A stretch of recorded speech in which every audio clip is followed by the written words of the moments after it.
ያሰራችሁ ሴት ናት ይወሰ ገንዘብ ከፋይቱ ብቻ አሁን ተበዳይ ገንዘብ ከፋይቺ አሰሪዋ ያቺኛዋ አሽኮ አሁን አብሯት የተቀመጠው ማለት ነው።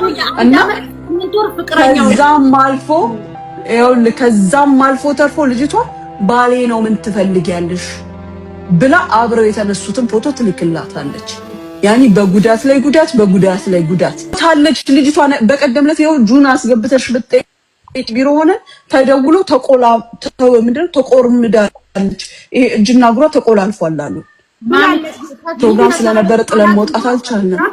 ወይ ማም ሳሪ ይከሰስ ወይ ሁለታችንም ወደ ሀገር ዲፖርት ምንደረግ ሆነ ይከሰስ። እሱ ብቻ ከሆነ ግን እስሩንም አብራ ነው የምትፈልገው። ማሪውልሽ አሁን እኮ ተናገረች እኮ መሲ ምን ታርግ አያምጣው መሲ ቆይ ሳራ አሁን እኮ ተናገረች። ተይዞ እንትን በቃ ፍርዱን እንዲያገኝ ነው የምፈልገው አለች እኮ ለታሜት ስትናገር። እሺ አላት እኮ ታሜ። ቤተሰብ እንዴት ናችሁ? ከኔ ጋር ነው እግዚአብሔር ይመስገን። ሁላችሁም በያላችሁበት ሰላማችሁ ይብዛልኝ። ዛሬ ጉድ የሚያስብለው ኧረ ምን ነክታችኋል? የመዲያም ቅመም ኧረ ተው። ሰርታችሁ ራሳችሁን ቀይራችሁ ሀገራችሁ ገብታችሁ ትዳራችሁን መስረታችሁ ልጅ መውለድ ምናምንም እርግጥ ትዳርም ልጅም እግዚአብሔር ሲሰጠን ነው እንጂ እኛ ስላሰብን እኛ ስለፈለግን እኛ በፈቀድነው ቀን የሚከናወን ነገር የለም። ቢሆንስ ታዲያ ለምንድነው ለምን መጣን ብለን ለምንድነው መጀመሪያ እንትን ማንለው እንዴ? አምጮዋ ሌላ ገንዘብ ከፊያዋ ሌላ እንደገና ደግሞ ፍቅረኛው ሌላ። እንግዲህ የኔ ቢጤ መስኪን ማለት ነው። እኔ በነገራችን ላይ ማለት ነው በብር የሚመጣብኝ ሰው በጣም በህይወት የመጣ ብላችሁ ያሉት እግዚአብሔርን እንምላችሁ። ምክንያቱም አንድ ሰው እናንተን ከፈለጋችሁ ስለናንተ ደህንነት ስለናንተ ጤንነት ያሳስባል እንጂ በፍጹም የናንተን ገንዘብ መጠየቅ የለበትም ማለት ነው። ገና ስለ ገንዘብ የሚጠይቅ ሰው ወደ ህይወታችሁ የሚመጣ ከሆነ እግዚአብሔርን ያሰው አይሆናችሁም ለናንተ እስከመጨረሻው ድረስ ማለት ነው። ለምን መሰላችሁ? ነገ ላይ ገንዘባችን እስካለ ድረስ አብሮ ሊኖር ይችላል። ነገር ግን ያ ገንዘባችን ሲያልቅ ግን በቃ እሱ የሚፈልገውን ነገር ታገኘው ሊሄድ ነው ማለት ነው። አሁን ላይ በነገራችን ላይ አብዛኞቹ ኢትዮጵያ ውስጥ ያሉ ወጣቶች ወንዶች ማለት ነው መንቃት ያለባቸው እህቶቼ አብዛኞቹ በቃ በአቋራጭ የሆነ ሀብታም ወይ ደግሞ በአቋራጭ የሆነ ተደላደለ ላይፍ ህይወት መኖር ይፈልጋሉ። ማንኛን እንደዛ አይነት ህይወት እንደዛ አይነት ላይፍ አንኖርም ብሎ ማን ነው በራሳችን ላይ እየፈረደብን እንዴ?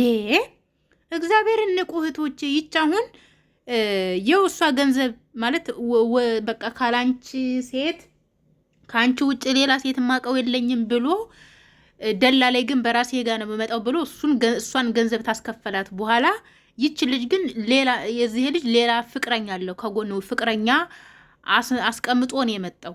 ገንዘብ ከፋያው ይች ናት። አሁን ምን አደረገች? ቻቺ ፍቅረኛው ጋር ሄደ።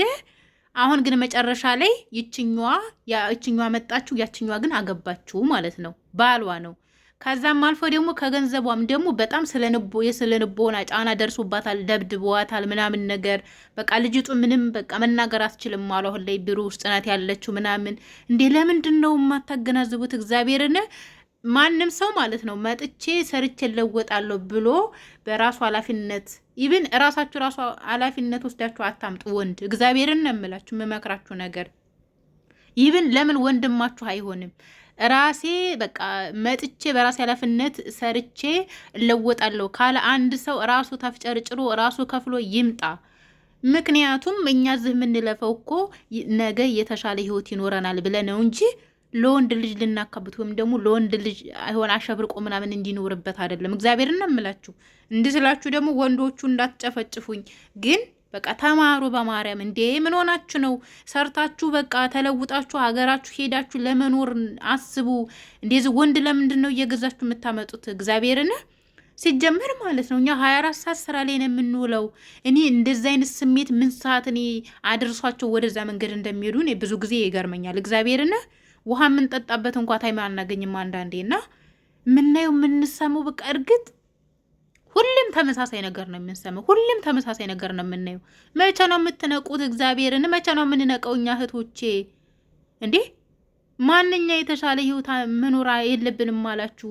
ማንኛ በቃ ዝንጥ ብለን በፈለገን ሰዓት ተኝተን በፈለገን ታይም ተነስተን በፈለገን ታይም ሄደን ማን እንደዚህ አይነት ህይወት ይጣላላለን እንዴ? አረ በእግዚአብሔር ንቁ።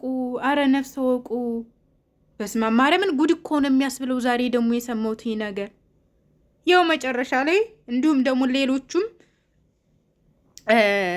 ብር የራቁት ቪዲዮ ወይም ደግሞ እንደዚህ ታክሲ መኪና ይዘው ሲሄዱ ተቃቅፈው የሆነ ተነስተው ፎቶ ምናምን ራቁት ምን ይሁንም ያን ቪዲዮ ፎቶ እየፖሰቱ 1600 ከዛም በላይ እንደዛ ድርሃም ካላመጣሽ ይህንን የራቁት ፎቶ ኦፖስታለሁ እያለ እንደውም የሚያስፈራራ ብዙ ሰዎች አሉ። እግዚአብሔርን ኧረ ራሳችሁን ጠብቁ። እስቲ ደግሞ ምን እንደሚል እስቲ ፈጣጣ ማለት ነው በአደባባይ ላይ ደግሞ መጥቶ ለመከራከር ያው መጨረሻ ላይ ልጅቱ ግን በደላላይም ህብረት ተሰባስበው ሰርተው በሆነ ስበብ ሲፋረሱ ምን አለ የሷን የራቁት ቪዲዮ ፖስተባት። እሷ አስጠፉልኝ ስትል ምን ብሎ መጣ ደግሞ ዛሬ ፍቅረኛ የናት መብት ነው መፖሰት ብሎ ቁጭ አለ። እስቲ ይሄን ቪዲዮ እስቲ አዳምጡት። ምን ታዘባችሁ? እኔ የታዘብኩትን ታዘብያለሁ። እኔ ልንገር ወንድ ልጅ ቆፍጠን ካላለ ወንድ ያንጠለጠለ ሁሉ ወንድ አይባልም። በነገራችን ላይ ዛሬ መጣክ ድራማ ልትሰራ ነበር። ይሄ ሶሻል ሚዲያ ለመዋሸት አይመችም፣ ለመዋሸት አይመችም። የፈለገ ነገር ልጅቷ ያንተን ገንዘብ ትውሰድብክ፣ ሌሎቹንም ሴቶች እንዲህ ፎቶዬን ቪዲዮን አጥፉብኝ መኪና ላይ ያቀፍክ ምናምን ፎቶ እየተነሳክ እየፖስትክባቸው ከህይወቴ ላይ ያያቸው ሴቶች አሉ። አንተ ማንም ስለሆንክ አይደለም። ልጅቷ ደግሞ መሲ አንቺ መሲ የምትባይ አፈራባሽ ቢና መሲ የሚል ስም ይዘሽ እንትን የምትዩ ማለት ነው። ሄደሽ ክሳሹ የራቆት ፎቶውን እንትን ምንም ብር እንዳሰጩ ምንም ብር አልኩሽ። እንግዲህ እንደምታዩት ልጁ ሴቶቹን ወይም ደግሞ እህቶቻችን ልበል መኪና ውስጥም ብቻ በተለያየ አጋጣሚ አንዳንዴ የምታገኙትንም ሰው እግዚአብሔርን መርጣችሁ ወቁ ማለት ነው። በምንም አይነት መንገድ ይሁን በማታስቡት ሰዓት በቃ ፎቶ ወይ ቪዲዮ ቀንጨብ ያደርጋሉ። ያን ነገር አወጣለሁ እያሉ እያስፈራሩ የሚፈልጉትን ብር እየጠየቁ እየተቀበሉ ነው ማለት ነው። እና ይኸው እንጂ አሁን ያዳመጣችሁት ቦይስ ዛሬ በጣም የሚገርም በቃ እንዴት እግዚአብሔርን ይሄ ዱባይ ግን እንዴት ነው? ለምንድን ነው ግን እንደዚህ የምትሆኑት? እግዚአብሔርን እዚህኛ ጋር እንደዚህ አይነት ነገር የለም። ማርያምን እንዲህ ብንወጣም እንኳን ለንግስ ምናምን ነገር ነው እንጂ ከዛ ውጭ አርፋችሁ ስራችሁን ስሩ። ስራችሁን ሰርታችሁ አገራችሁ ለሄዳችሁ ላይፍም ሆነ ኑሮም ትዳርም ሆነ በቃ እናንተ ሰው ራሱን ሆኖ ነው የሚኖረው። ስለዚህ እንደምትፈልጉት ሀገራችሁ ለሄዳችሁ ኑሩ እንጂ እዚህ የሆነ ከተለያየ ሰው ጋር ወይም ደግሞ በአጠቃላይ በቃ ከወንድ ጋር ባትገናኙ የተሻለ ነው። ማርያምን በጣም ነው የሚያስጠላው። ይሄ ቪዲዮ ይሄን ይመስላል። ሁላችሁም በያላችሁበት ሰላማችሁ ይብዛልኝ። ግን እባካችሁ እህቶቼ በስደት ላይ ያላችሁ ራሳችሁን ጠብቁ፣ ከእንደዚህ አይነት ተቆጠቡ። ሁሉም ነገር አገራችሁ ላይ ስገቡ ይደርሳል።